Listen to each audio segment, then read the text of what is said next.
Good morning and welcome back to Margin. This morning we're going to talk about how to manage your finances in your 30s. So let's jump right into it.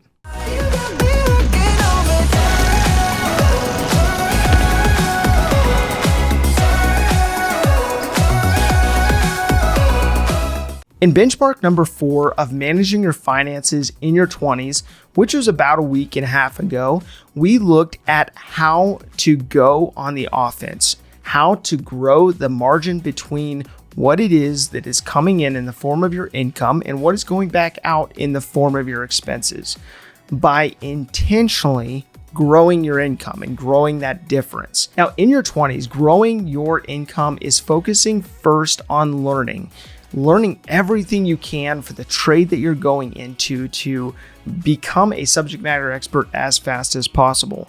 Now, you may have already gone into that trade and you've gone through the process of leveraging opportunities to expedite the process of growing your income. Now, this all leads up to benchmark number 5 of managing your finances in your 30s. Now, this aim is expanding the income growth to turn that income into wealth and ultimately financial freedom. Now, that being said, people define the drive for financial freedom in so many different ways. But from a simplistic manner, this is how I see it. It's the ability to no longer work for money, but allowing you to basically have your money work for you. Now, this is the ability to do what you want, when you want, and maybe even where you want. The ability to have complete control over your time. And maybe it's even the ability to have your passive income streams provide a livelihood for you and your family that would be sustained whether or not you had that day job. So for you, this freedom may be defined differently than even that though. Your goal may not be to join the FIRE movement, the Financial Independence Retire Early movement. It may not be to retire in your 30s or maybe your 40s. And it may not be to live frugally like a variant of a minimalist. And that's okay. However, what I would recommend is that you set yourself up to have as much flexibility as possible in case that ever changes.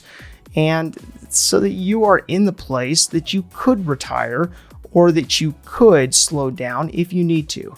Now, what this does mean is it means that you are using investment vehicles like your retirement accounts, your retirement investments, your passive income streams, your side hustles, extra jobs, in order to expedite the process of being financially independent and not reliant upon the day job as your primary means of income. Now, again, this does not mean that you have to quit your job once you've achieved that benchmark. That does not mean you have to actually quit your job and retire at that point. It just means that you're preparing yourself so that you have that to slow down and fall back on if you decide to do so. Now, what this does mean is that you're building in options. At the end of the day, that's what many people just want. They want options. It's not necessarily the cash or the money that they're pursuing. It's the options that help them come alive. That give them options to be able to fulfill life in a different manner than they do right now. So let's take a look at how this could actually be accomplished. Let's say that you have followed the benchmarks in your 20s and you have lived within your means. You have successfully avoided debt with the exception of the mortgage that you maybe got in order to house hack. You have a 6-month emergency fund. You have been maxing out your Roth IRA and you've been doing all the right things. Now let's assume that you've grown your annual income by 8% per year on average. Let's say that you are a high performer and whatever jobs that you've had, people have automatically wanted to promote you and to give you raises and so on and so forth. So let's just say 8% on average.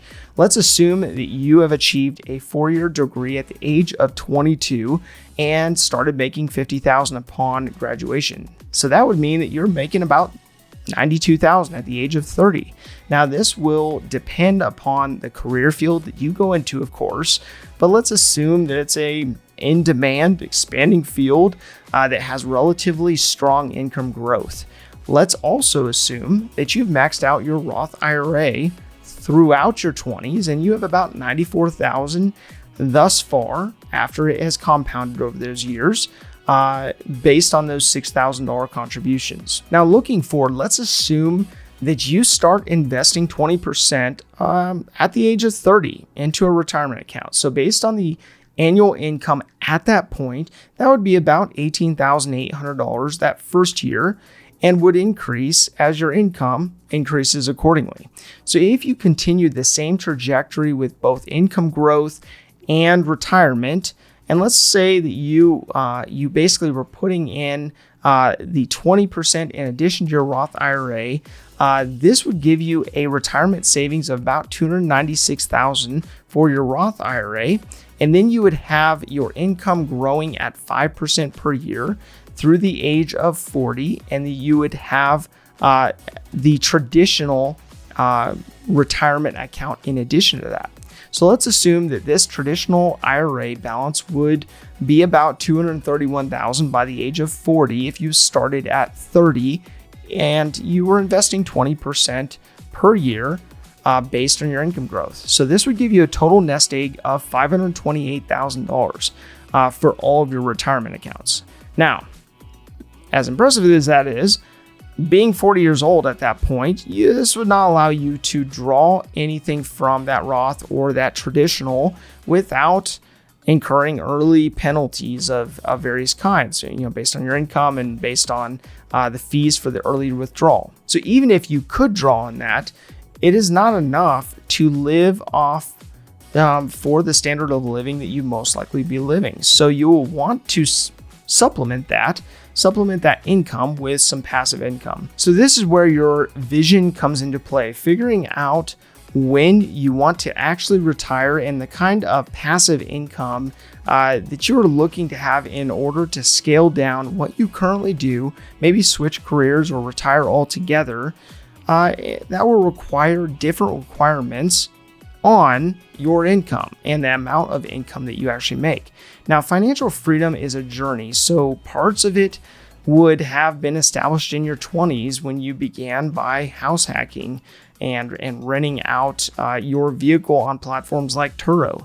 But based on your vision, this will expand to additional means of income in order to accomplish that vision over the years that you are, you're preparing to be able to be in the position to retire.